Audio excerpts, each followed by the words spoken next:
Então, todos aqueles fenômenos fluidodinâmicos que nós observamos no slide anterior, de camada limite laminar, transição para uma esteira turbulenta, transição para uma camada limite turbulenta com posterior separação do escoamento, são fenômenos hidrodinâmicos que podem ser expressos em termos de forças, né, que representam essa interação entre o fluido e o corpo. Né?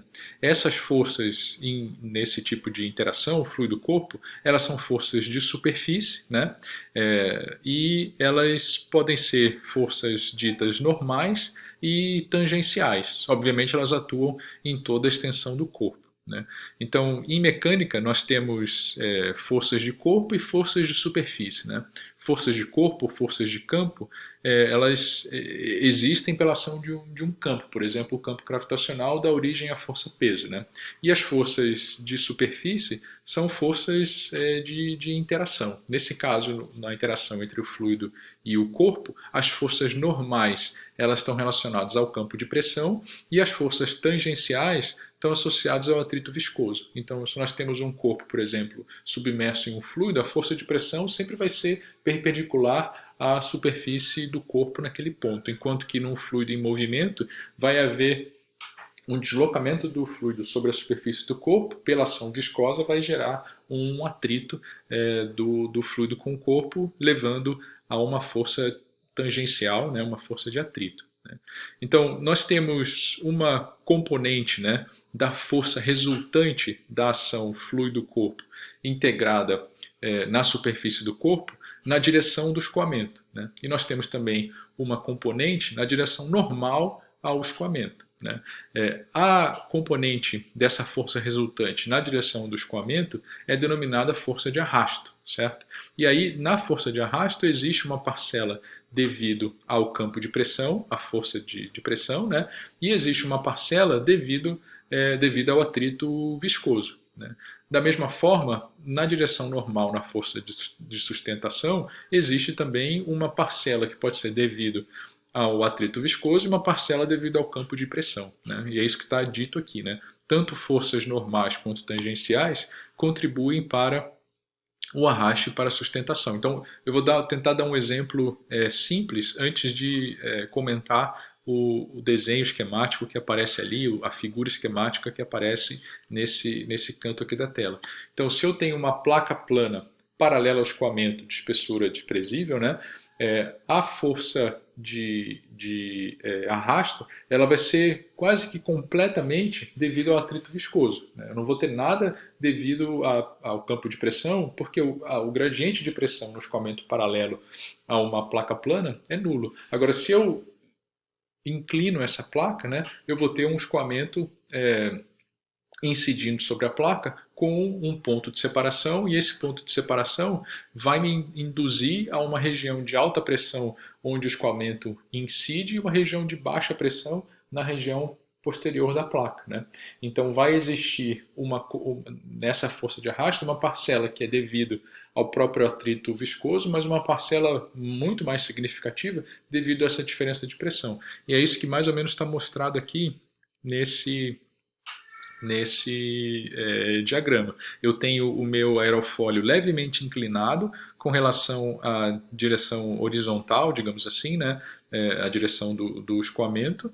Essa é a força resultante. Né? Essa força resultante é uma combinação vetorial dessa componente na direção normal, que é a força de arrasto, que é a força de sustentação, perdão, que é a força de lift, né? E essa daqui na direção do escoamento, que é a força de arrasto, a força de drag, né?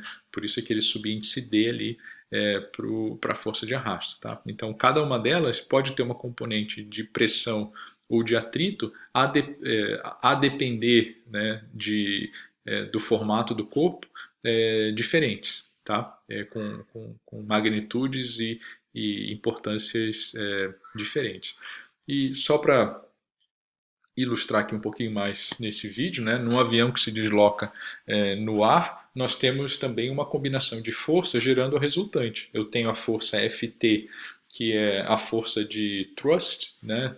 Seria o empuxo dado pelas turbinas, uma força de arrasto FD na direção em que o avião se desloca, uma força peso e a força de sustentação, todas elas uma combinação vetorial dando a força resultante FR, tá?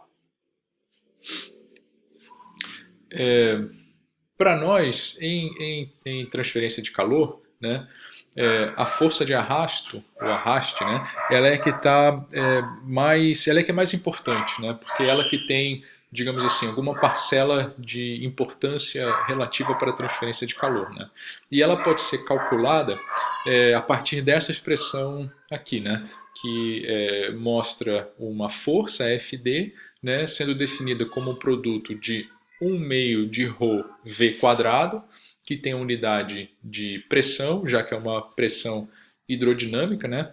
Vezes uma área AP, né? Que é a área projetada do corpo na direção do escoamento, né? E CD é o chamado coeficiente de arrasto, o coeficiente de arraste, né? E ele condensa todas as informações relativas ao corpo, às propriedades do fluido de uma maneira geral e ao próprio padrão de escoamento, né? Então ele é uma função do número de Reynolds, da orientação do corpo, do seu formato, da rugosidade da superfície, tudo mais, tá? Somente um comentário com relação à área AP, né? A área projetada. Então, se eu tenho o escoamento ao redor de uma esfera de diâmetro D, essa área projetada vai ser π vezes d ao quadrado sobre 4, que é a área de um círculo, né? Se eu tenho, por exemplo, um cilindro de comprimento L e diâmetro D, essa área vai ser L vezes D, porque é a área, né, projetada, é a área que o escoamento enxerga, o escoamento incidente enxerga do corpo, não é a área de revolução, não é a área da superfície, né? A única exceção é o caso de uma placa plana alinhada com o escoamento, em que essa área AP é a área planforme, digamos assim, né? Então, se é a área paralela ao escoamento. Então, se é uma placa de comprimento L e largura H, essa área vai ser igual a L vezes H, se eu contabilizar só a parte de cima, ou 2 vezes L vezes H, se eu contemplar tanto a área de cima quanto a área de baixo, tá? da placa, tá bom?